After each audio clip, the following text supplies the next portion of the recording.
Bienvenue à toutes, bienvenue à tous. Ça y est, il est 11h03. On n'a encore pas réussi à démarrer à 11h pile, mais voilà, le temps que tout se mette en place. Soyez les bienvenus. C'est l'heure de Confine Live, l'émission numéro 33.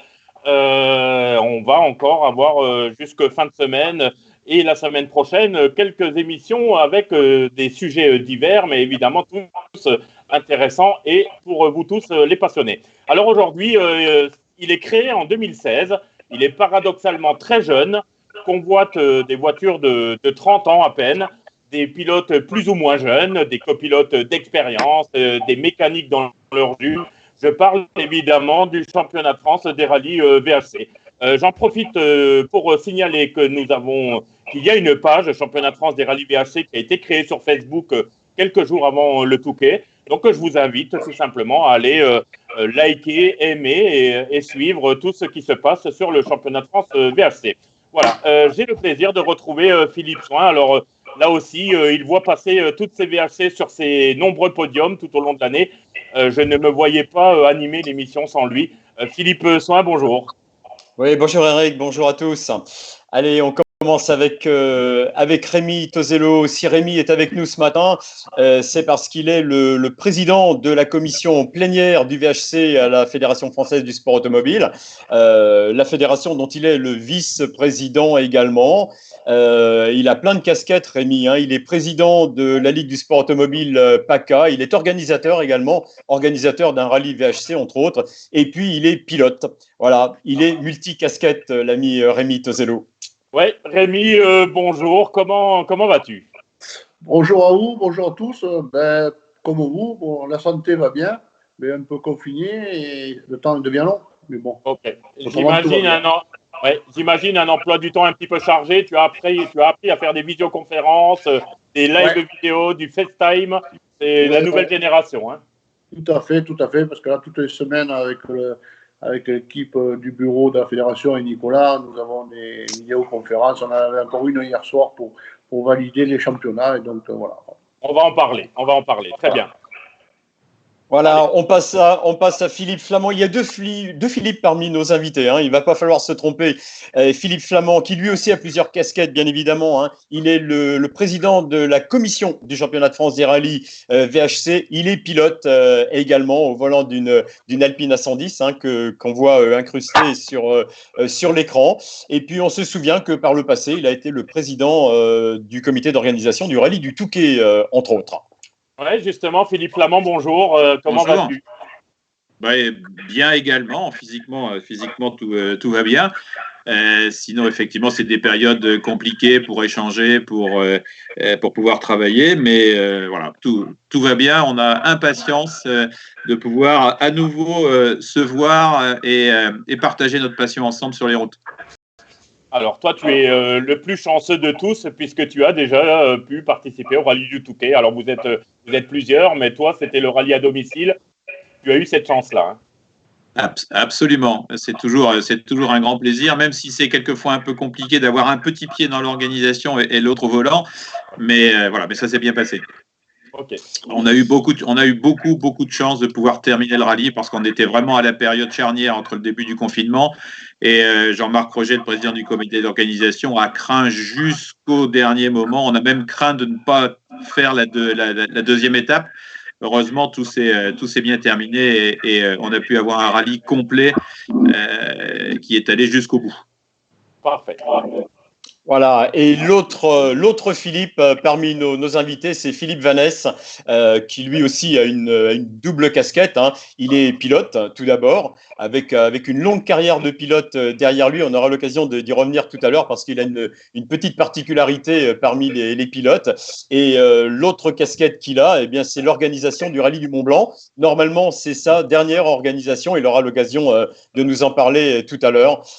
Philippe Vanesse avec sa célèbre 104 ZS orange que l'on voit incrusté à l'écran. Philippe Vanesse, salut, comment ça va du haut de tes montagnes? Bonjour à tous, ça va, en bonne santé.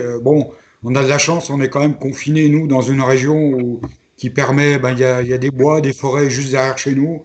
Et c'est vrai que c'est plus simple ici que dans certaines grandes métropoles de la France. Voilà. Mais je suis content de voir que mes copains vont très bien aussi. Parfait.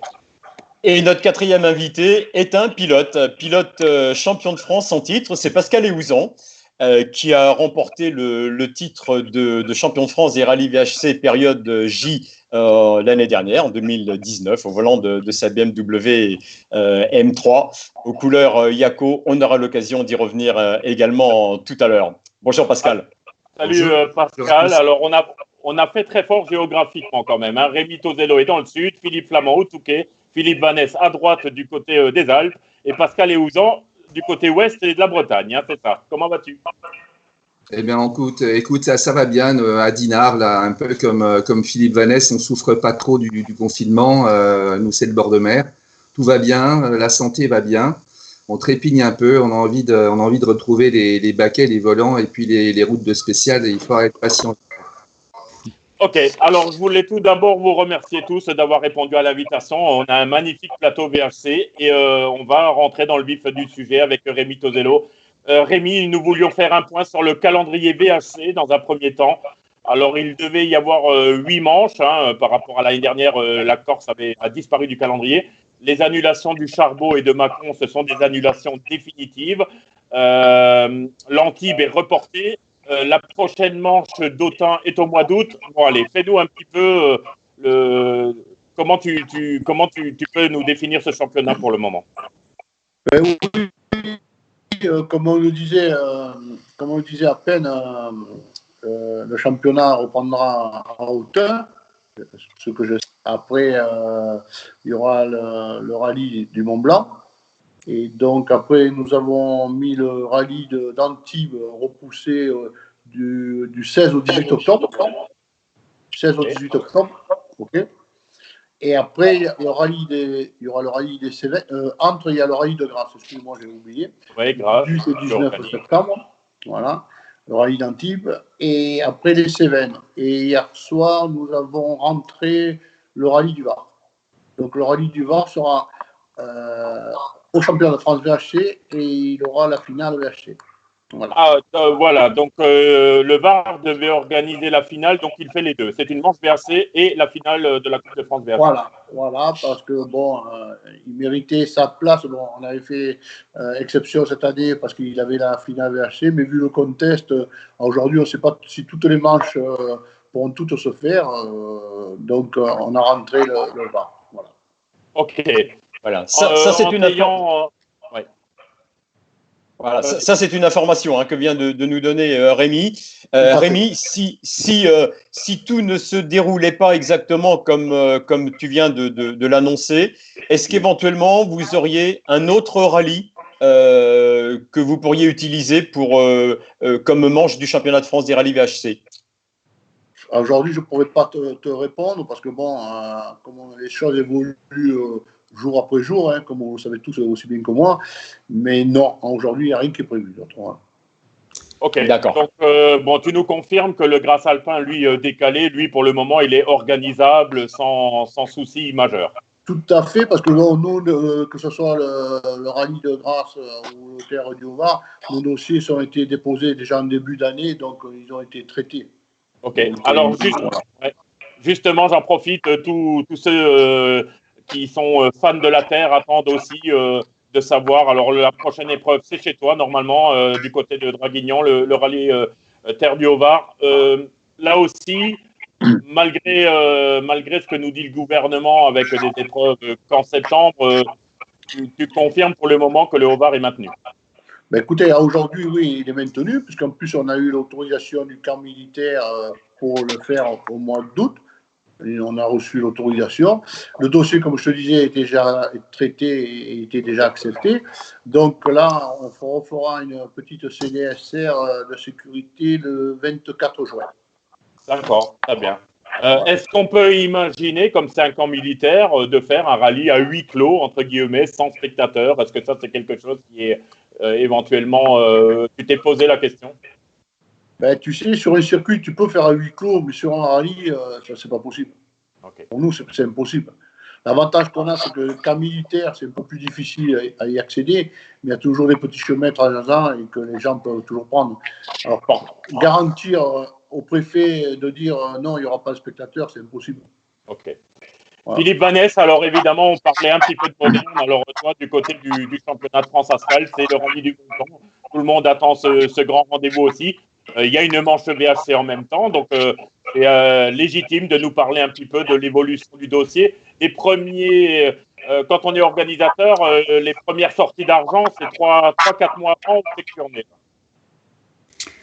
Aujourd'hui, nous, on va dire qu'administrativement, on est prêt depuis un petit moment parce que bon, j'ai eu la chance de pouvoir embaucher à partir du 1er janvier ma successrice. Donc, on a bien travaillé sur le dossier, ce qui fait qu'aujourd'hui, sincèrement, on n'est pas trop impacté par rapport à ce qui se passe, du fait que, dans un premier temps, c'est vraiment que de l'administratif, les cartes, les conventions, voilà.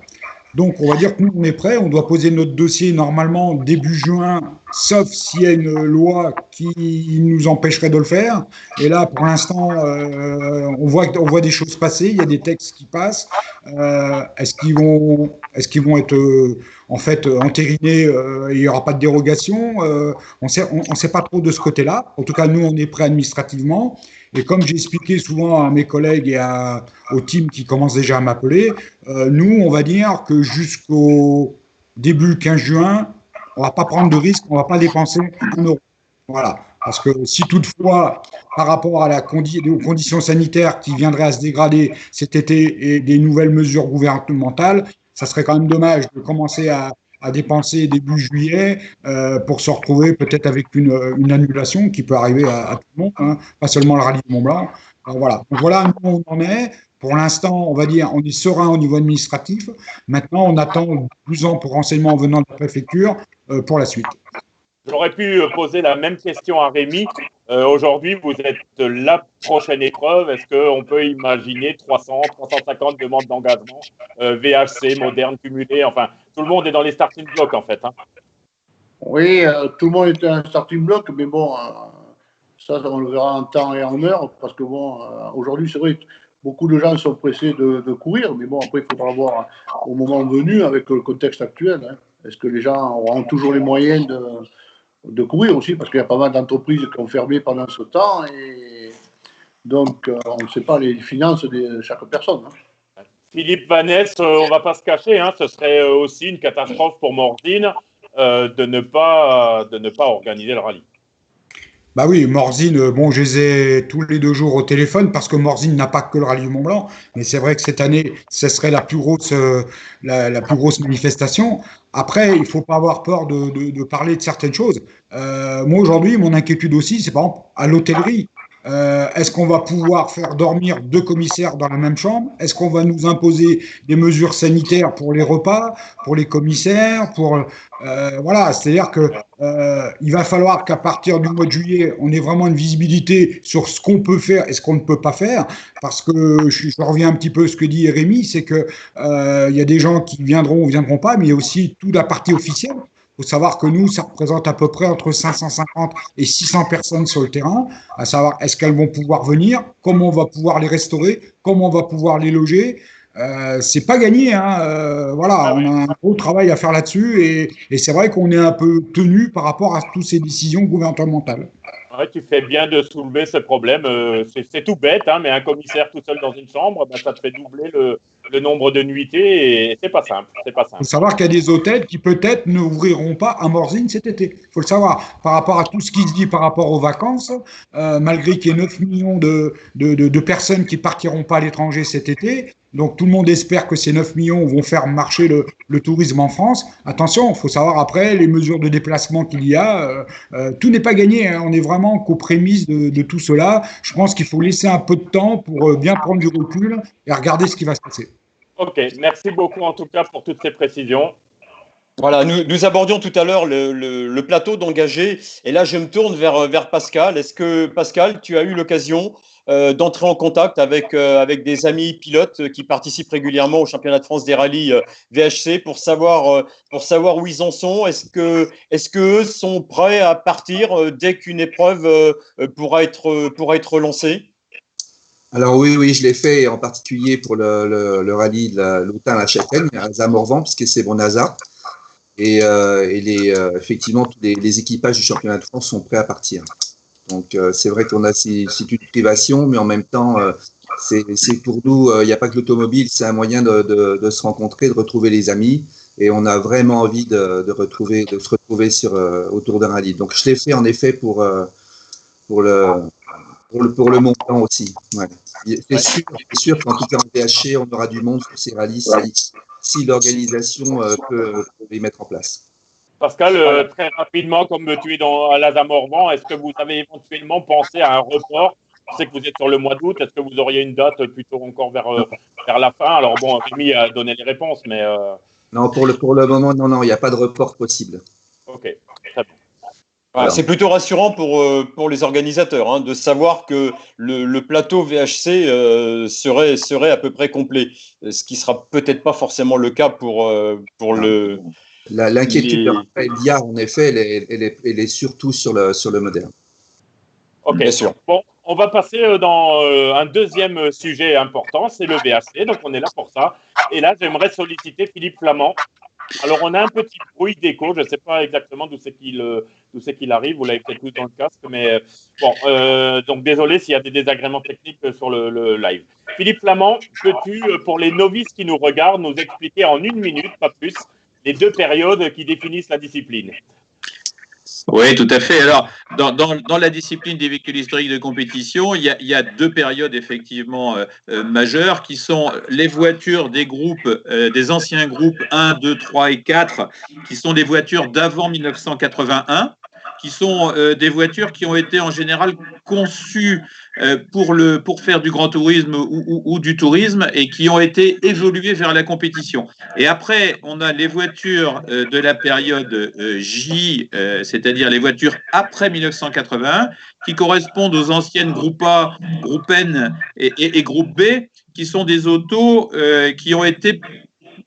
Autant les voitures des groupes 1 à 4 sont des voitures qui ont évolué vers la compétition, autant les voitures des groupes A, N et B ont été des voitures qui ont été reconstruites pour la compétition. Donc il y a une vraie différence de construction, de performance, de difficulté de mise au point entre ces autos.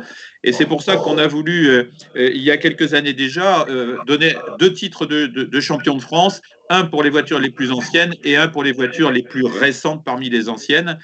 Et d'ailleurs, cette année, on a décidé avec la commission de supprimer ce qui était le cas avant, c'est-à-dire un classement scratch du rallye, puis un classement pour chacune pour les voitures des groupes 1 à 4 et pour les voitures de la période J, des groupes A et A, B, N. Et voilà, donc on a décidé de généraliser ces 2 classements sur l'ensemble des rallyes VHC en France. Voilà, ben justement, est-ce que tu peux nous en dire un peu plus, Philippe? Il y a eu quelques nouveautés dans la réglementation cette année du championnat de France des rallyes VHC.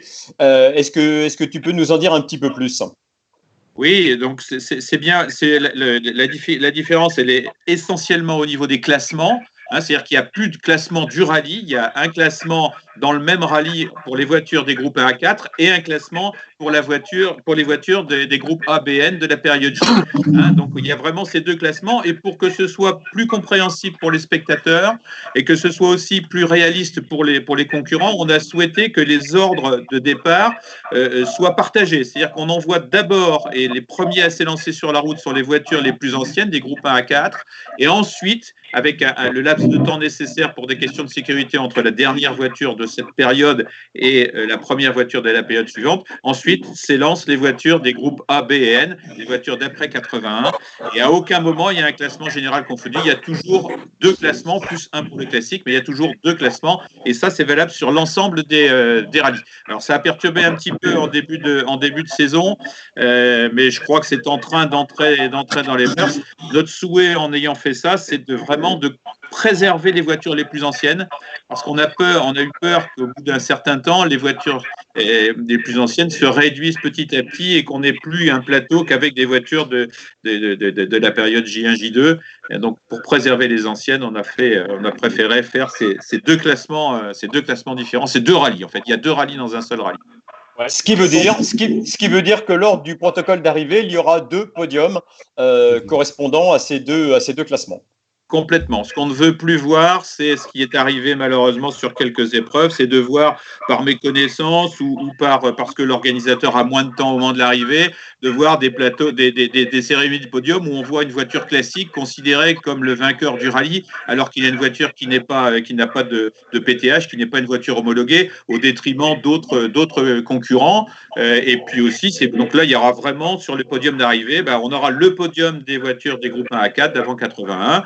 Qui sera un rallye, et ensuite on aura le deuxième rallye qui est le rallye des voitures des périodes J1, J2 des groupes A, B et N. Donc voilà, ça fait vraiment 2 épreuves, 2 podiums, c'est comme s'il y avait 2 rallyes en un seul. Voilà, et je crois que globalement les concurrents sont heureux. Moi, j'ai eu l'occasion de le vivre en direct lors du rallye de la Côte-Fleurie, qui ne compte pas pour le championnat de France, où il y avait effectivement ces podiums séparés. Il y avait même un podium pour les classiques. Apparemment, tout le monde avait l'air d'être satisfait de cette nouvelle mesure. C'est une clarification et ça correspond à la réalité. Ces voitures sont tellement différentes entre avant 81 et après 81 que c'était important pour l'équité sportive qu'il n'y ait plus ce mélange, même s'il était sympathique parce qu'effectivement on était vraiment sur de la performance absolue. Mais là, on a vraiment des voitures qui se battent entre elles, qui sont plus proches les unes des autres que sur un rallye, toute période confondue. En tout cas, ça évitera aux concurrents, aux pilotes des voitures les plus anciennes de se lasser et d'abandonner le VHC ou de revenir sur des voitures plus récentes. Ok, merci Philippe. Rémi Tozello, on a parlé un petit peu de réglementation, etc. Alors moi j'ai un souvenir, il y a 4 ou 5 ans, j'interviewais les pilotes à l'arrivée des spéciales du Tour de Corse historique. Ou même je crois l'année dernière, quand c'était en championnat de France VRC, il y avait un débat pour la direction assistée. Alors je sais que ça a discuté beaucoup. Ton avis là sur faut-il avoir une direction assistée, l'autoriser, les enlever? Il y a vraiment ceux qui disent à l'époque il n'y en avait pas, il ne faut pas en mettre maintenant à l'époque moderne. Alors on parle un petit peu réglementation.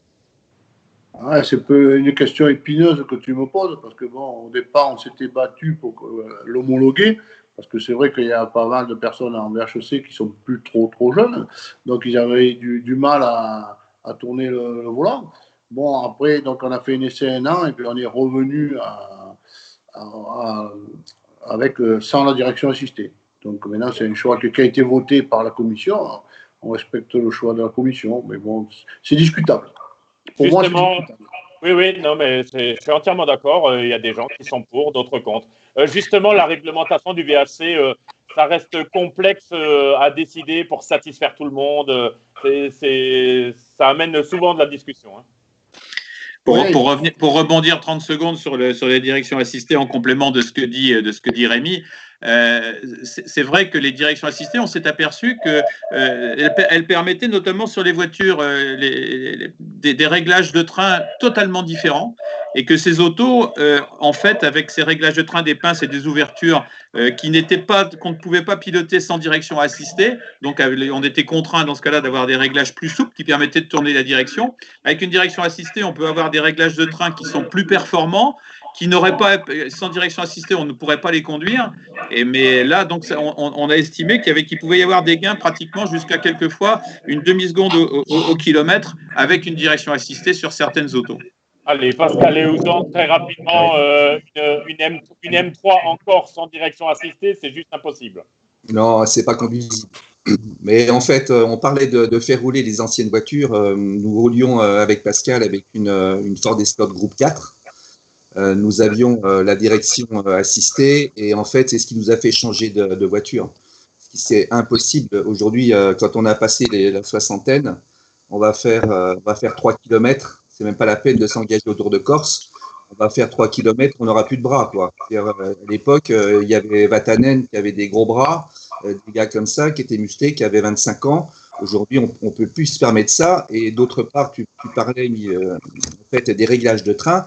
Mais avant les réglages de train, il y a la qualité des pneumatiques. Aujourd'hui, on a des gommes qui ont une prise, un grip phénoménal à comparer aux grips de l'époque.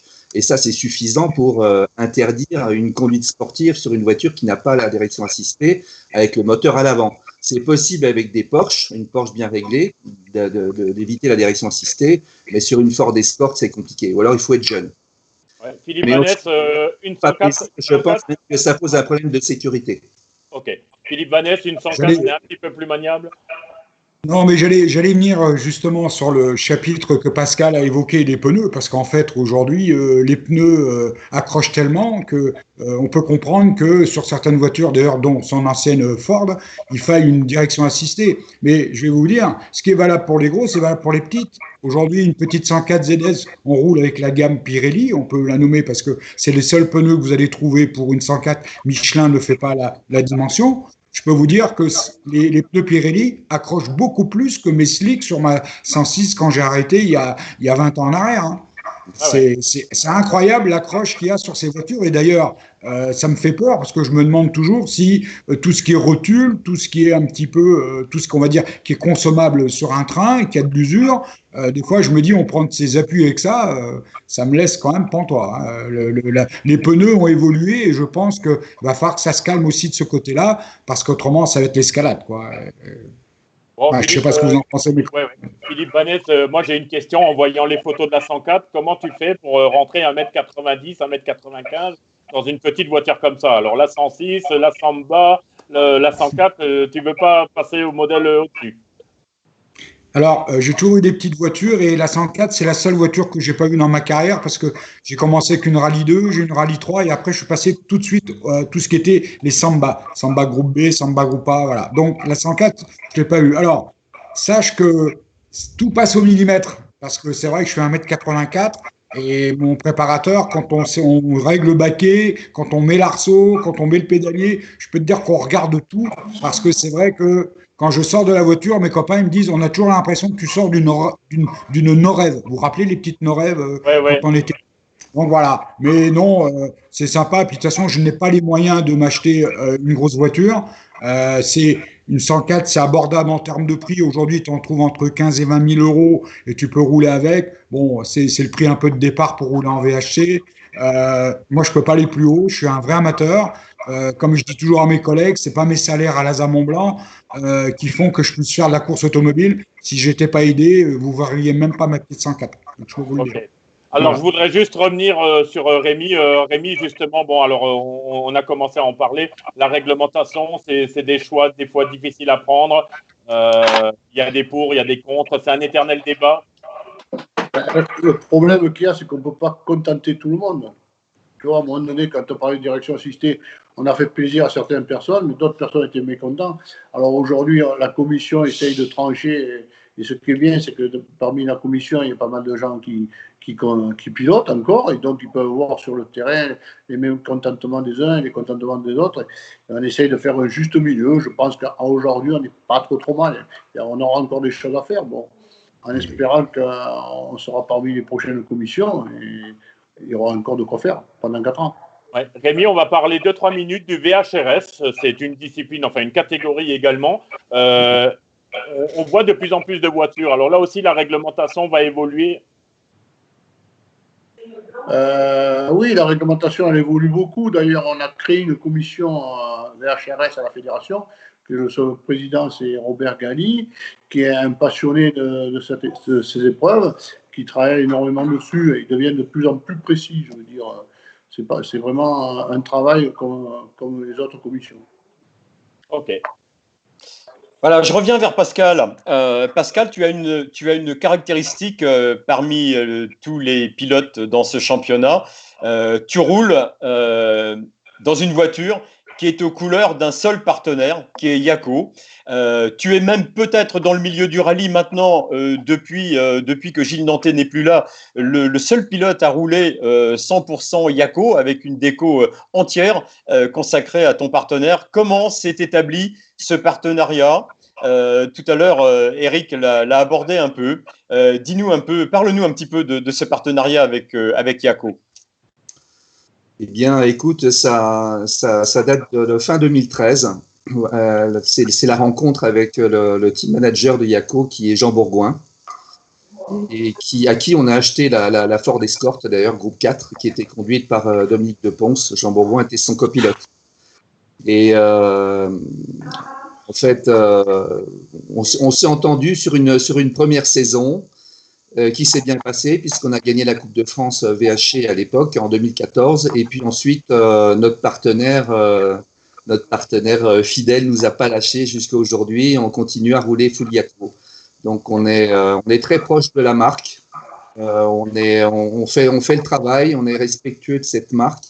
On aime beaucoup Yako, on a beaucoup d'amitié et de proximité avec l'ensemble des équipes Yako sur le terrain et au siège. On a la chance qu'en fait qu'Éric Candelier continue à nous faire confiance. C'est pour le VHC, mais il nous soutient aussi pour le Monte Carlo qu'on fait tous les ans là depuis 2 ans. Donc voilà, on est ravis. Alors depuis 2020, nous avons un deuxième partenaire qui est Up Conception, qui est une entreprise de Rhône-Alpes qui conçoit et fabrique des bâtiments industriels. Ok, depuis 2020, d'ailleurs, pour revenir à Yako, il y a même un camion d'assistance 100% couleur Yako. On commence vraiment à assimiler Pascal et Ouzan avec cette marque-là. On voulait faire un petit clin d'œil. Yako est notre partenaire aussi, donc voilà, il y avait un petit peu de place pour aborder le sujet. Je voudrais revenir sur Philippe Flamand. L'arrivée récente des R11 Turbo, 205 GTI, les M3, hein, on sait qu'il y en a quelques-unes en préparation. On va parler de compétition absolue, hein, comme tu l'as dit. J'ai adoré ce mot, compétition absolue. Est-ce que justement la compétition va reprendre une place plus importante dans ces manches de championnat de France VHC et VHC en général? Oui, on voit des autos de mieux en mieux préparées, on voit des pilotes de plus en plus pointus arriver en championnat de France et d'une façon générale en VHC. Notre souhait, c'est vraiment qu'on arrive à l'équité en termes de nombre sur les voitures d'avant 81 et celles d'après 81. Oui, je crois qu'on arrive vraiment. Autant il y a une dizaine d'années, quand sur les rallyes VHC, on avait des écarts qui étaient très significatifs. Aujourd'hui, on voit que sur l'ensemble du classement, on a des bagarres à tous les niveaux à la seconde. Et c'est de plus en plus précis. Et c'est de plus en plus important. On a vraiment sur chaque rallye maintenant des performances qui sont très très proches en termes de pilotage, en termes de compétition, en termes d'automobile. C'est de très bon augure. Et je pense que ça incitera de plus en plus de pilotes VHC à participer, puisque voilà, alors là, il y a vraiment une bagarre sportive permanente entre les petites autos, entre les grosses autos, enfin partout, à tous les niveaux. On a fait hier une émission sur les kit cars. Alors j'ai une question très simple. Les kit cars, les premières kit cars ne vont plus tarder à arriver, hein, 4-5 ans, les premières 106, les Saxo. Est-ce que là, vous travaillez en avance, vous allez créer un groupe kit car aussi en VHC par exemple? Alors, est-ce que vous arrivez à vous prospecter un peu? Non, c'est très compliqué. On a tendance à suivre ce que fait la FIA. Ce serait dangereux de définir nous-mêmes des catégories de voitures à intégrer dans le VHC. C'est vraiment une dimension internationale et on attend de voir ce que fait la FIA, qui elle travaille de son côté. Et en général, on regarde ce qu'elle fait et on essaye de la suivre. Alors peut-être pas aussi rapidement qu'elle. Quelquefois, on laisse faire une année pour expérimenter, voir ce que donne la performance des autos avant de l'entériner en France. Voilà, ça dépend surtout de la FIA. Mais oui, ces autos-là vont arriver, c'est sûr. Ouais. Rémi Tosello, très rapidement, je voulais évoquer 2 petits trucs. Le challenge petite cylindrée, on n'en a pas parlé, il existe lui aussi, mais également sur la Terre, le trophée fédéral. Alors, je ne sais plus exactement le nom, rétro course ou rétro automobile, je ne sais plus, mais il est reconduit, le trophée fédéral. Oui, il est reconduit, ouais, tout à fait. Ok, là aussi, les VHC sur Terre, est-ce que vous allez essayer de draguer un petit peu plus, voir s'il y a plus de concurrents qui peuvent arriver? On sait que le TR de Vaucluse a souvent un grand nombre de VHC, par exemple. Oui, tout à fait, parce qu'en plus, il y a une bonne clientèle, c'est des vraiment passionnés de l'époque sur Terre. Mais bon, comme on dit aujourd'hui, il y en a qui ont même demandé de faire un championnat de France VHC TR. Mais aujourd'hui, comme on a parlé en commission, ce qui est difficile, c'est comme la plupart des voitures sont pas vraiment homologuées, parce qu'il y a des catégories open qui arrivent, donc on peut pas. Il faudrait faire un championnat de France qu'avec des voitures comme des PTH. Ok, donc c'est le trophée fédéral rétro assurance et Art Création, je crois. Voilà, tout à fait. Tout à fait. Ok. Philippe, à toi. Voilà. Oui, nous allons accueillir un cinquième invité maintenant, qui est un peu plus jeune que vous, messieurs, qui a une très très belle expérience de copilote, que ce soit en France, au niveau de l'Europe et au mondial. Et depuis quelques années, ce garçon s'intéresse au VHC. Avec des initiatives très intéressantes. Nous allons l'inviter à venir nous rejoindre puisqu'il s'agit de Maxime Villemot. Bonjour à tous. Merci pour cette invitation et puis merci également pour cette émission qui est très sympa pour tous les passionnés. Ça nous permet de vivre un confinement plus sympa et d'avoir une belle motivation pour la prochaine saison. Voilà. Maxime, tout juste 30 ans, je crois, depuis la semaine dernière, il me semble. C'est ça, c'est passé incognito, mais c'est pas... en fait, 30 ans, c'est l'âge... Donc maintenant, tu peux officiellement rentrer dans la catégorie VHC, 30 ans, la date limite, etc. Tu as plus de 200 départs en rallye, copilote essentiellement. J'ai vu 2-3 petits trucs pilotes, d'ailleurs, en VHC, l'année dernière. On va l'évoquer dans quelques minutes. Qu'est-ce qui te fait aimer le VHC aujourd'hui ou te fait basculer vers le VHC? Il y a plein de points. Il y a déjà tout d'abord l'ambiance, les relations humaines qu'on peut avoir avec les équipages qui sont très sympas. En général, c'est des gens qui ont bien vécu, qui ont eu des entreprises, qui ont une expérience de vie intéressante. Et ça, c'est un premier point. Ensuite, il y a le côté historique. Moi, j'ai toujours aimé les véhicules, on va dire, un peu caduques à conduire, l'Escort, la M3, la Syrah, toutes ces voitures-là. Ça m'a fait quand même rêver au début. Et puis, la qualité des épreuves. On a des épreuves comme le Maroc historique, la Roumanie, les légendes boucles de Bastogne. Ça, c'est vraiment des aventures humaines un peu hors normes qu'on n'a pas l'habitude de connaître. Voilà. Et puis, pour finir, on a une qualité de championnat en France avec des routes exceptionnelles, très variées. Et vu que le VH est quand même en plein essor, je pense qu'on peut avoir d'ici quelques années des pilotes étrangers qui viendront rouler sur ce championnat. Okay. Voilà, une petite question, Maxime. Est-ce que tu es complètement amateur actuellement ou est-ce que tu vis un peu du rallye? Parle-nous un petit peu de ton statut. J'ai créé ma société il y a déjà quelques années. Donc, en fait, pour faire gros, j'ai débuté en moderne. J'avais des objectifs. J'ai eu des très belles collaborations avec Stéphane Consani, Eric Camille, des choses exceptionnelles. Et puis, mes parents m'ont dit à un moment donné, il faut prendre un peu ton indépendance. J'avais un peu plus de 20 ans et il faut vivre. Donc, le choix n'a pas été facile. J'ai mis entre parenthèses les rallyes modernes. En 2015, j'ai eu l'idée de proposer des notes parce que j'ai pris conscience que il y avait beaucoup de gens qui redébutaient la compétition. Il y a des gens qui n'avaient pas l'expérience de savoir noter correctement une spéciale et qui prenaient soit des risques ou alors ils prenaient pas de plaisir à faire les reconnaissances. Et on a mis ça en place. Pardon ? Par manque de temps, quelquefois. Voilà, par manque de temps et par manque d'expérience, ou alors l'envie inexistante d'aller faire une semaine de reconnaissance. Voilà, parce que sur un Tour de Corse, c'est une semaine si on veut faire le bon job. Donc j'ai débuté ça, j'ai mis toutes mes économies de côté pour partir en Corse. Je suis parti avec mon meilleur ami, on a fait 8 jours de reconnaissance, on a dormi dans la voiture parce qu'on avait un budget serré et on a sorti des notes. C'était la première. Et ça a été un véritable succès et j'ai continué à développer ça jusqu'à aujourd'hui. Donc j'en vis. C'est beaucoup de travail, c'est beaucoup de motivation, mais je fais quelque chose qui me plaît énormément et je crois énormément en ce concept qui est utilisé dans d'autres pays comme en Angleterre.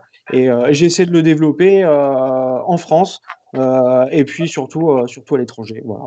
C'est un langage universel, du coup, que tu utilises. Alors, langage universel, on sait que chacun a son système de notes, chacun a sa manière de la transcrire. Mais toi, du coup, tu es obligé de faire quelque chose que tout le monde comprenne. Exactement. Mais alors après, avec mon expérience que j'ai acquise, notamment en moderne, j'ai pris conscience qu'un système de notes restait un système de notes. Les mots utilisés sont souvent les mêmes, une corde, un virage qu'il faut prendre tard, etc. Et c'est juste en fait un peu les valeurs, les angles que vont attribuer les pilotes. Donc il y en a qui vont noter en degrés, il y en a qui vont mettre un système de 5 à 1 ou inversement.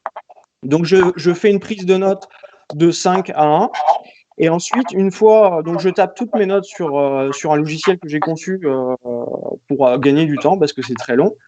Et une fois que j'ai toute ma trame, j'ai juste à changer les valeurs. Donc, un droite 5 va passer comme un droite 140 ou un droite 1.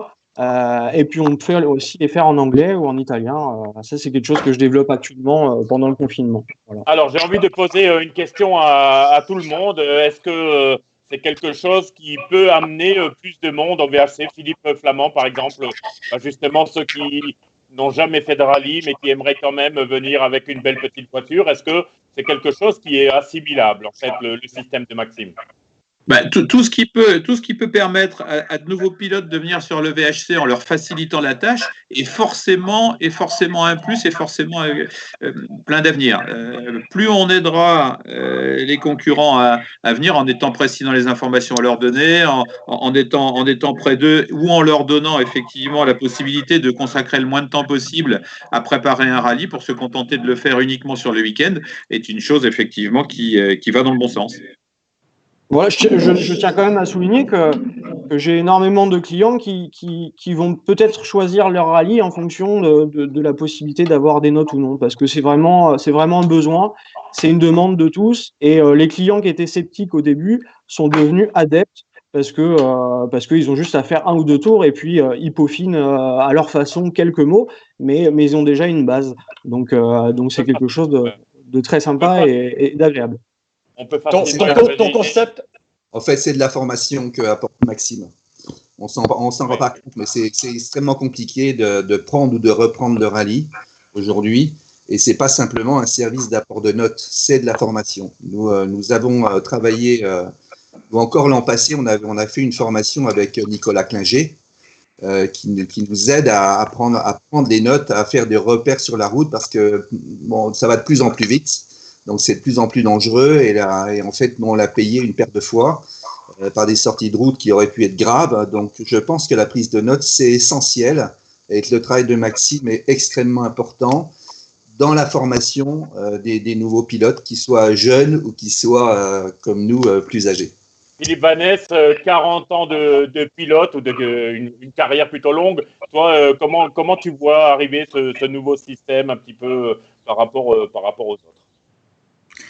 Moi, je le vois très bien à partir du moment où je sens bien que de toute façon, ces recos, ça va être de pire en pire par rapport à l'environnement. Je pense que là, on va rentrer encore dans une phase. Vous savez que les écolos vont peut-être aussi en profiter pour nous resserrer encore un petit coup de vis. Donc c'est vrai qu'un travail comme fait Maxime, si ça peut apporter quelque chose aux jeunes pilotes et peut-être éviter justement des complications sur le terrain, moi je suis assez pour. Mais là, à partir de ce moment-là, il faut aussi faire un cadre au niveau FFSA.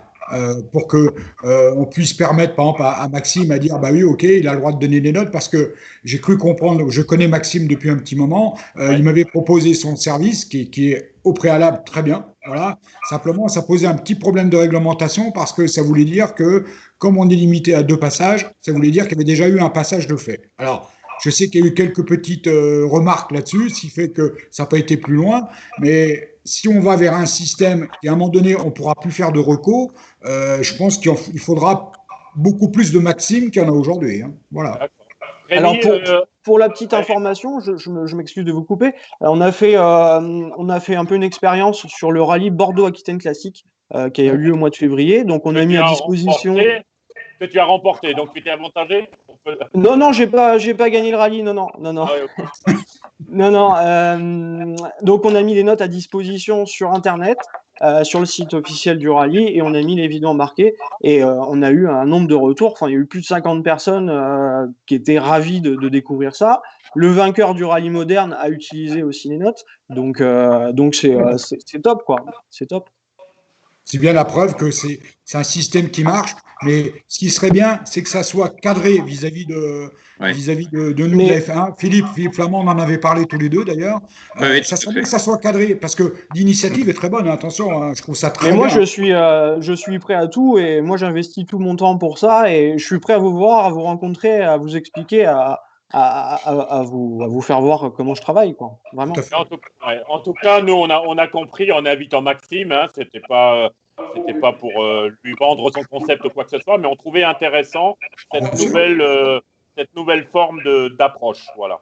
Voilà, moi, globalement, l'historique, c'est du plaisir, c'est la sécurité, c'est très peu de contraintes parce que les gens qu'on stage-là n'ont pas forcément envie d'avoir des contraintes trop importantes. Et c'est vraiment de passer un bon moment avec les copains. Alors forcément, il y a la compétition qui compte, mais ça doit être du plaisir. C'est comme, je reviens un peu sur les directions assistées. Je connais énormément de personnes qui ont fait le Tour de Corse l'année dernière et qui n'ont pris aucun plaisir parce que c'était pas possible. Je conduis un petit peu, donc j'ai une Ford Escort Groupe 2 qui fait 180 chevaux.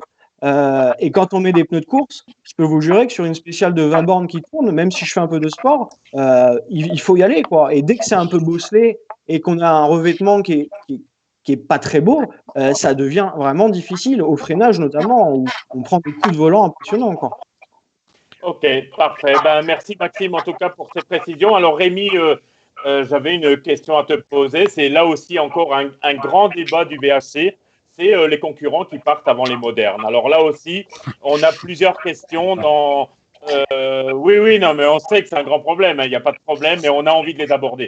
Rémi, aujourd'hui, est-ce que l'idée de créer des manches du championnat indépendantes d'une manche du championnat de France, est-ce que c'est quelque chose auquel vous avez pensé? Est-ce que vous voulez rester avec ces manches du CFR moderne? Voilà, parle-nous un petit peu de vous faire partir derrière les modernes, de vous faire partir devant. Enfin voilà, on va ratisser large un peu. Je vais être franc avec toi. Si demain on fait partir les VHC derrière, on n'a plus de VHC. Ok. Et aujourd'hui, un rallye du championnat de France VHC est obligé d'être en seconde rallye moderne. Parce qu'autrement, il y a passé le concurrent. Il faudrait arriver à faire un rallye de VHC où, avec de la régule, un minimum 110 concurrents. Autrement, c'est pas possible. Et moi, je trouve qu'aujourd'hui, de faire partir les VHC devant, c'est une très bonne solution. Il y a même une fois un rallye qui a fait partir les régularités devant. Bon, ça a été supprimé parce que ça fait trop de temps, mais les VHC ont leur place devant. Quand vous allez être 70-80, ce qu'on souhaite, hein, forcément, et puis on peut imaginer que ça va arriver plutôt régulièrement dans les prochaines années. Là aussi, c'est au niveau timing et tout, comment tu fais pour mettre 80 VHC, 130 ou 40 modernes, un système de boucle Le problème, il ne se pose pas, parce que je veux dire, le premier VHC, admettons qu'il parte à 14h, le premier moderne, il base son rallye sur 15h30. Ok. Donc, voilà, c'est ni plus ni moins, plus simple, hein, c'est tout. Philippe Vannès. J'aimerais bien intervenir sur ça. Non, mais en fait, alors j'ai une question à poser, Philippe Vannès, tout d'abord. Toi, tu as tenté l'expérience de faire un rallye VHC sans moderne. Tu ne l'as pas reconduit, ça. Pourquoi? Parce qu'il n'y avait pas suffisamment d'engagés. Est-ce que ça nécessite encore des commissaires? Alors, parle-nous de cette expérience-là. Et voilà, donnez la parole. Voilà. Nous, quand on a essayé, je vais rien te cacher, on l'a essayé en 2005, 2006, 2007, si mes souvenirs sont bons. Bon, à l'époque, le VHC n'était pas étoffé comme il est aujourd'hui, déjà pour commencer. Mais c'est vrai que si tu mets pas de la régularité derrière, si tu n'as pas un plateau au minima, tout confondu, autour de 120 et 150 voitures, financièrement, tu passes pas. Parce qu'avec les RTS aujourd'hui qu'on doit appliquer, le budget, tu n'y arrives pas à boucler. Alors, par contre, comme j'ai eu cette expérience-là, maintenant je peux te dire qu'une manche du championnat de France collée à une autre manche du championnat moderne, l'avantage, c'est que tu bénéficies d'une infrastructure déjà qui est en place. Je pense que les pilotes VHC appréciaient beaucoup d'arriver dans des rallyes du championnat, même un rallye de deuxième division, hein, comme Autun, comme d'autres, comme le Jura, qui sont de très beaux rallyes, très bien organisés. Si tu veux, ne serait-ce que vous, on a des journalistes, on a l'infrastructure du rallye, et l'histoire de partir devant, moi j'ai pris des petits coups il y a de ça une grosse dizaine d'années, parce que j'étais un des premiers avec le Lyon Charbonnière à mettre les VHC devant. Alors à l'époque, on les faisait partir la première étape devant et la deuxième étape derrière. Bien, il faut quand même savoir que les routes, aujourd'hui, après les R5 et tout ce qui est 4 roues motrices, sont vraiment dégradés après un premier passage. Et je peux te le dire parce qu'avant de faire du VHC, je roulais, comme tu l'as dit, avec des petites 106 et des petites Talbot Samba. Je partais toujours avec des dossards entre 180 et 200. Donc les routes, nous, on les voyait bien qu'elles étaient déjà bien pourries au départ. Et c'est vrai que les pilotes VHC viennent avec de très belles voitures, investissent beaucoup d'argent. Il faut savoir aussi que dans la clientèle VHC, Eric, il n'y a pas que des gens qui ont fait du moderne comme moi. Il y a des gens qui arrivent, qui ont été chefs d'entreprise, qui arrivent après 40, 50 ans, qui s'achètent pour la première fois leur voiture.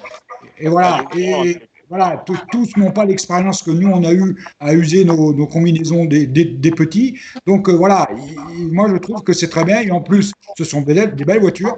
C'est mis en avant. Et d'un autre côté, et Philippe Flamand, je pense qu'il va me rejoindre là-dessus, il faut savoir aussi que les plateaux gonflent aujourd'hui en termes de VHC. Pourquoi? Parce que justement, il y a une très bonne commission à la fédération. Rémi Tozello et même le président nous suit sur ce sujet. Et si on n'amène pas de la qualité dans l'organisation, justement le fait qu'ils partent avant, de changer un petit peu comme on l'a changé, l'ordre des départs et tout, si on s'en occupe pas, c'est une clientèle qu'on va perdre. Et moi, j'ai toujours pensé que la clientèle moderne allait se diminuer, parce que c'est vrai que l'accès au sport automobile est très très cher aujourd'hui et que je pense que c'est les plateaux VHC et VHRS qui vont compenser tout cela, parce qu'aujourd'hui, un organisateur, il a besoin de valider son budget et il a besoin de tout cela. Et je pense qu'il faut pas, aujourd'hui, il faut pas séparer. C'est un système qui fonctionne et moi j'aime bien quand les systèmes fonctionnent, qu'ils perdurent en même temps. Okay. Pascal et Ouzan, toi, effectivement, tu n'as pas été pilote moderne ou quoi que ce soit. Tu es arrivé avec le VHC. J'ai été pilote moderne, mais il y a 40 ans. Ouais. Donc, à l'époque, on roulait essentiellement la nuit. Donc, justement, aujourd'hui, moi, je suis quasiment incapable de rouler la nuit sans prendre des risques importants. Et en tout cas, j'avance pas. Et en fait, de partir après les modernes, ça nous ferait rouler la nuit. Et moi, je ne m'inscrirai pas sur ces rallyes-là, c'est clair. Parce que je ne veux pas le faire. C'est trop dangereux et je prends aucun plaisir. Je vois pas suffisamment bien la nuit aujourd'hui. Quand on a passé 60 ans, c'est compliqué. J'ai cette inquiétude-là. Et tu ne te sens pas esselé, Pascal, hein, parce que c'est le cas de beaucoup de personnes en historique. Hein, c'est clair. Ouais, c'est ça. Mais c'est une inquiétude aujourd'hui puisqu'on fait un deuxième départ en VH et en étant en période J. Et je crains qu'effectivement, sur quelques rallyes, on ait des spéciales de nuit. L'autre chose, quand on parle de faire des rallyes VHC avec les rallyes modernes, moi je trouve ça superbe et je pense même qu'on pourrait faire plus de rallyes du championnat de France en commun, puisque aujourd'hui les rallyes de championnat sont essentiellement dans le sud. Moi je ferais bien le Vosgien ou le Cœur de France ou un autre rallye du championnat de France moderne. On apprécie beaucoup. On a beaucoup de relations maintenant avec les pilotes modernes. Ils nous connaissent. C'était pas le cas il y a quelques années, mais aujourd'hui il y a un respect mutuel. Et en fait, ils nous reconnaissent et ils apprécient les voitures avec lesquelles on roule. Et je trouve ça vraiment très sympa. Enfin, moi, en plus, je suis dans le team Yako, donc je suis très souvent, quand c'est le cas, quand c'est possible, quand les rallyes sont en commun, je suis dans la team Yako avec les modernes.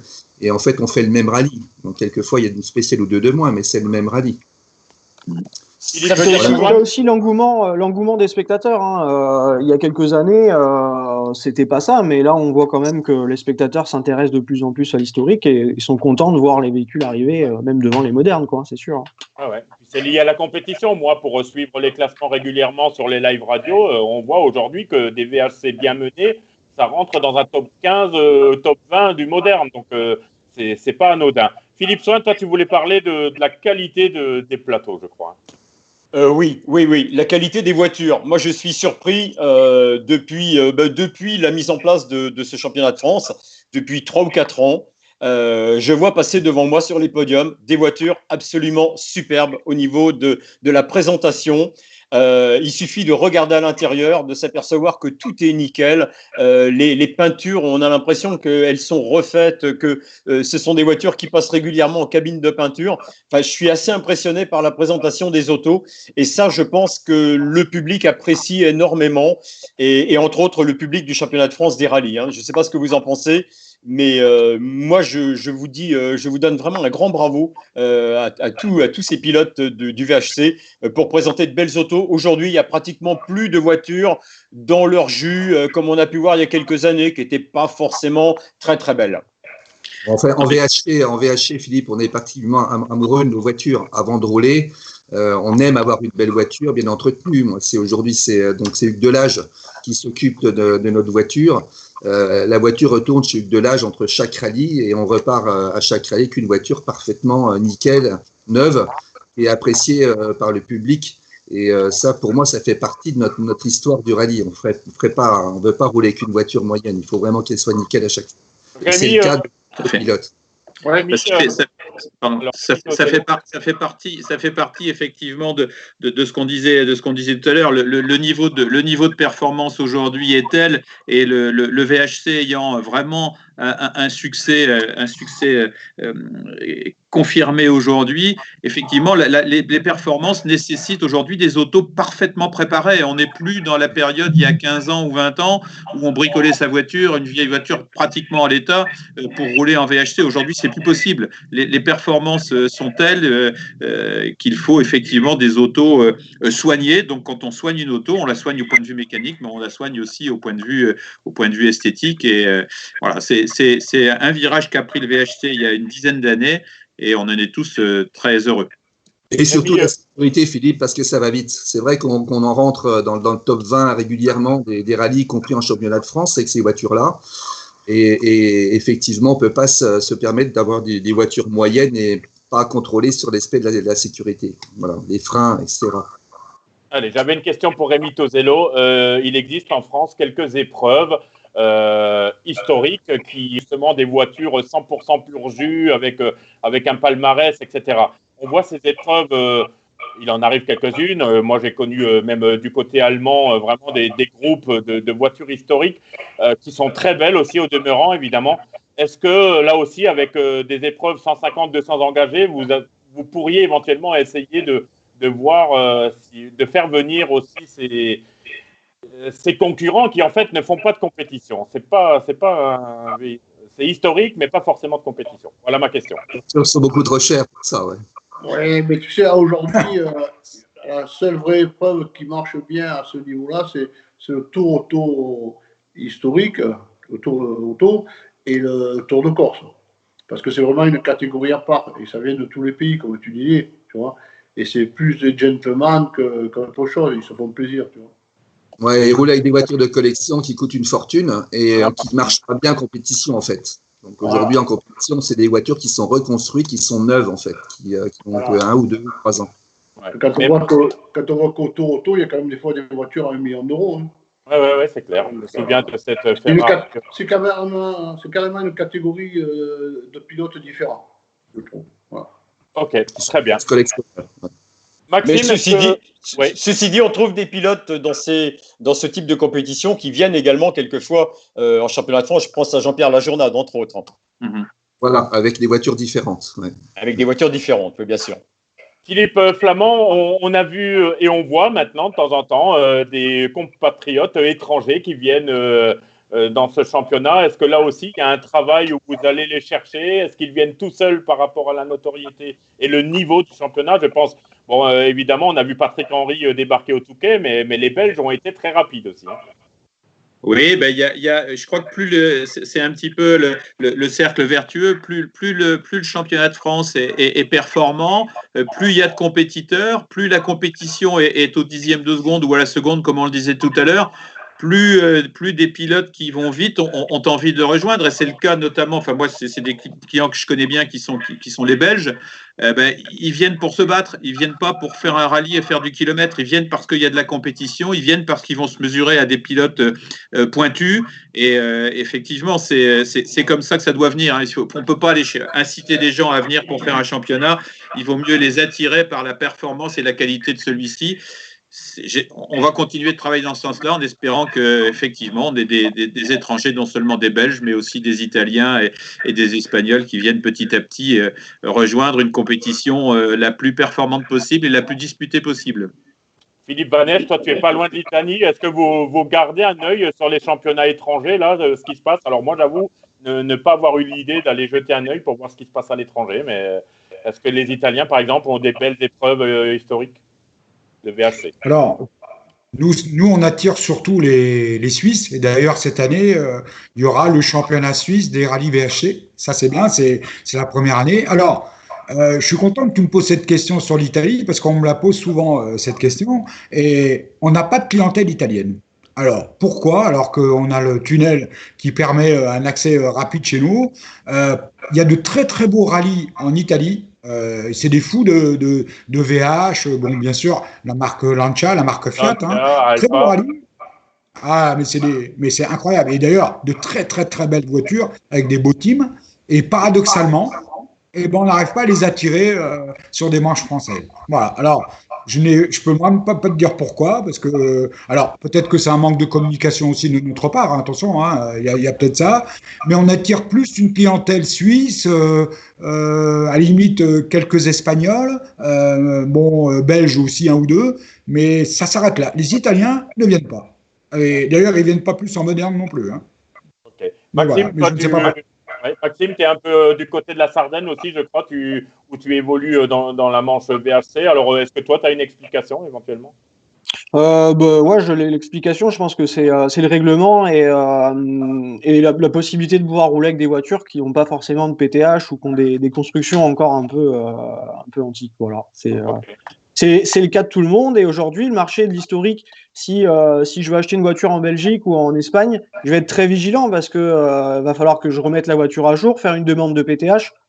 Je vais pas évoquer ce sujet-là, mais c'est important de pouvoir faire accélérer le processus, que tout le monde puisse avoir les documents pour rouler et être un peu plus open.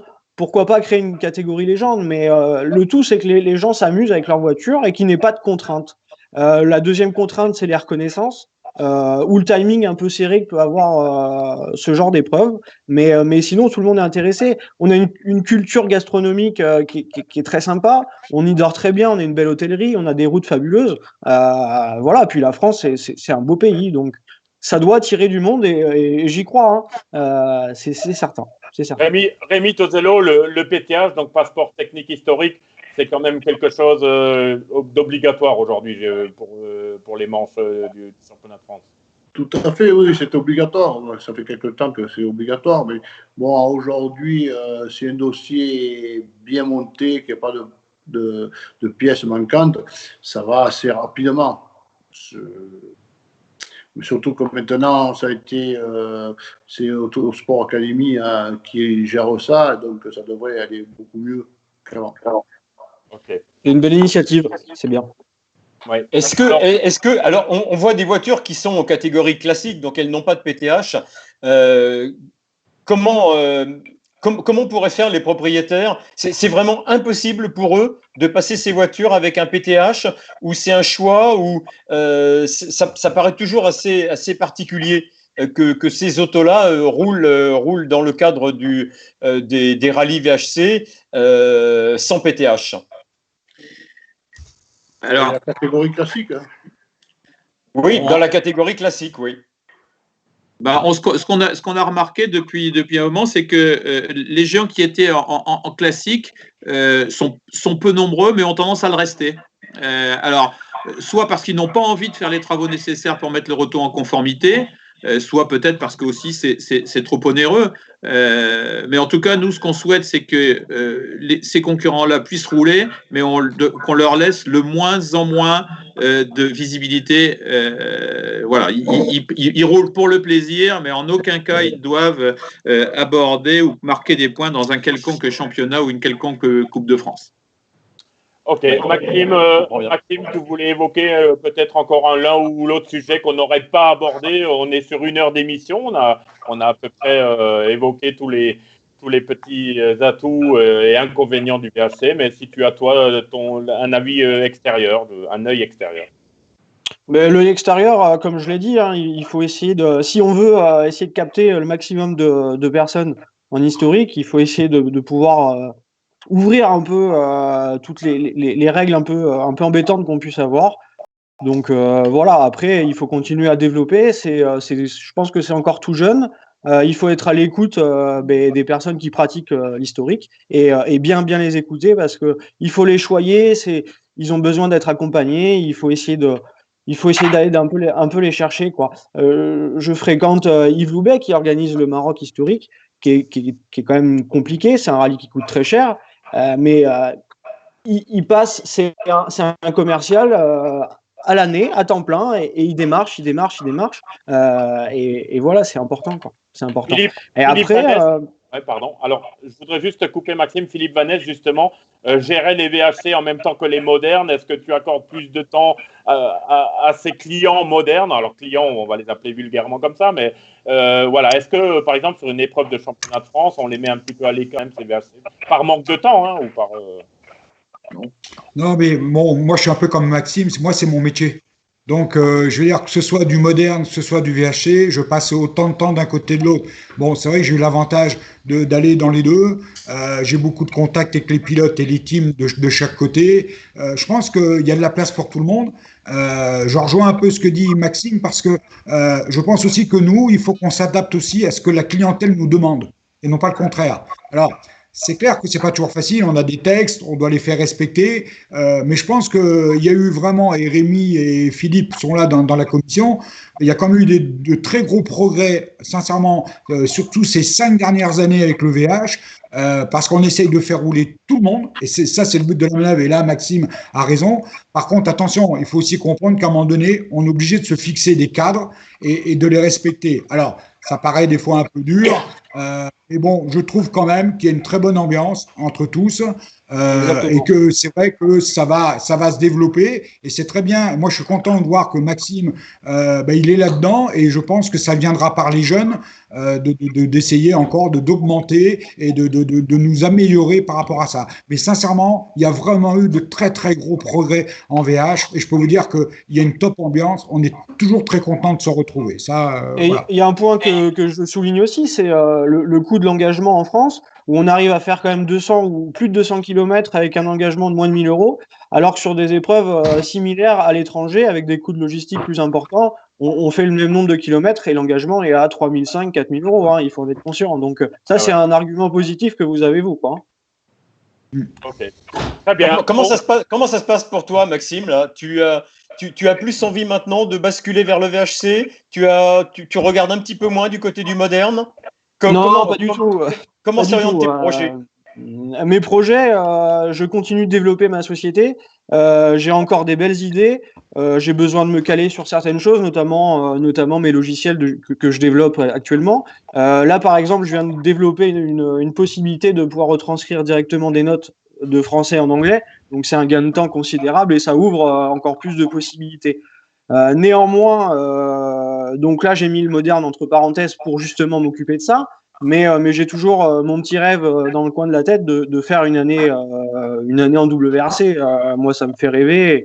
Et voilà. Alors, les contacts que j'avais pour rouler cette année sont un peu mis entre parenthèses parce que je pense qu'après la crise, c'est des entrepreneurs qui vont être occupés à remettre les choses dans l'ordre. Donc, je cherche activement une possibilité de refaire du moderne. Mais moi, je suis passionné à la base par l'historique. Donc, je vis historique. J'ai une petite voiture, je m'amuse beaucoup et j'ai de très bons contacts. Je suis très ami avec l'ensemble du plateau historique et c'est top, quoi. C'est des relations humaines très importantes. Et tu es un garçon discret et tu es également un bon pilote et tu nous l'as pas signalé. L'an dernier, entre autres, c'est toi qui as remporté le rallye VHC de l'automne à La Rochelle. Voilà, La Rochelle, j'ai fait ça avec ma copine pour m'amuser parce que je suis natif de La Rochelle et le fait de le gagner, c'était extraordinaire parce qu'en plus, je gagne devant Bruno Cadillon avec qui je suis monté la première fois en voiture au Téléthon quand j'avais une douzaine d'années. Donc c'était une belle histoire et puis le fait de partager ça avec ma famille, mes grands-parents, tout ça, c'était vraiment très sympa. Mais je suis pas un pilote frustré. J'aime bien mon rôle de copilote et je fais ça pour m'amuser de temps en temps. Et je le fais en historique parce que j'ai la passion de la voiture et puis ça me permet de rouler sans me mettre de pression dans une très bonne ambiance, quoi. Ça c'est top. Ok. Et moi, je voulais rajouter un petit mot au dernier commentaire de Philippe Vanesse. La fédération a également mis des moyens en place pour la communication sur le championnat de France VHC. Et ça, je trouve que ça va aider aussi encore dans ce sens-là. merci beaucoup. On a passé 1h15 ensemble. On imaginait même ne pas faire 1 heure et pourtant, il y a de quoi largement discuter encore. Donc, merci à tous d'avoir Merci à été vous. avec nous. Merci à Bonne vous. journée à tous. Merci et surtout Voilà. bonne santé. Ouais. Ouais, Et prenez soin de puis, vous et puis gardez la motivation. Hein. voilà. Ouais. Alors, j'en profite pour les rendez-vous. Demain, Rallycross à 11h avec Mathieu Anne. On aura Denis Giraudet samedi. Alors, là, Maxime, tu vas pouvoir aussi regarder ça. Un Non, mais nombre j'ai regardé d'anecdotes. toutes les émissions. Ah. Hier, c'était fabuleux. Hein. Non, c'est top. C'est top. Voilà. Samedi, Denis Giraudet et Julien Ingracia. Donc, pour les anecdotes de copilote et une carrière juste invraisemblable pour Denis Giraudet. J'en profite aussi pour l'annoncer le vendredi 8 mai, le Super Confine Live. Donc, 2 heures d'émission, un soir à 20h30.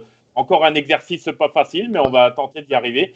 Et pour finir, il y a un invité du VHC qui voulait qui nous a fait une petite vidéo et qui voulait vous faire un petit coucou. Vous allez pouvoir voir ça sur 3 minutes avant le générique de fin. Merci à tous. Merci vraiment d'avoir accordé un peu de temps au VHC. Et puis, vive le VHC pour le coup. Hein. Avec plaisir. Salut à Merci, tous. à très bientôt. Plaisir. Bye. Salut. Salut. Il y a quelqu'un? Il y a quelqu'un?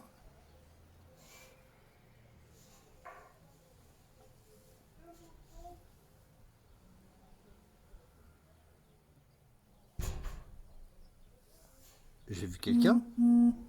J'ai vu quelqu'un.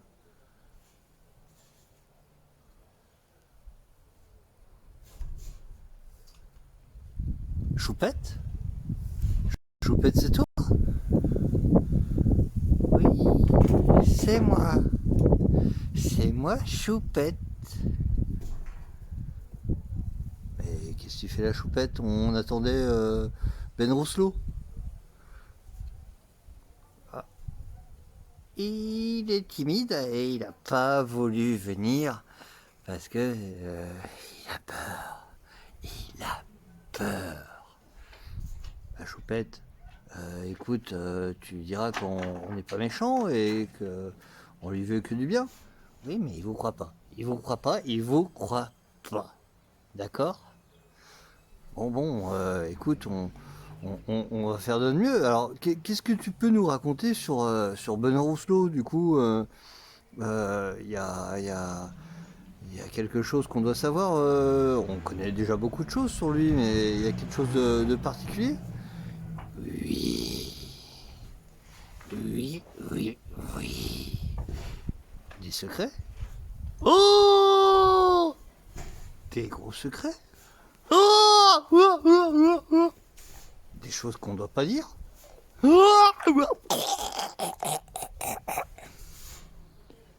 Bon, écoute, Choupette, si tu as la gentillesse de nous expliquer un petit peu tout ça, tu nous le dis.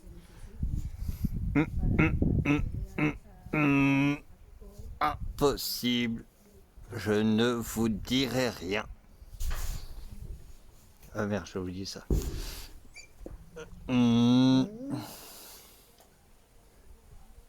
Bon, écoute, Choupette, on va quand même passer à l'interview. On attend les autres clients.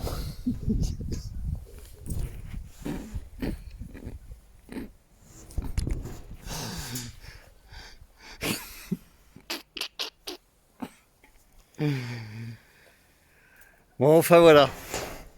Depuis que j'ai un masque sur le visage, j'ai appris à être ventriloque, tout simplement. Du coup, on voit pas ma bouche. Ah gros, putain, t'es chiant. On voit pas ma bouche et c'est Choupette qui va faire l'interview. Et peut-être Mouti. T'es chiant, gros. Oh. Coucou.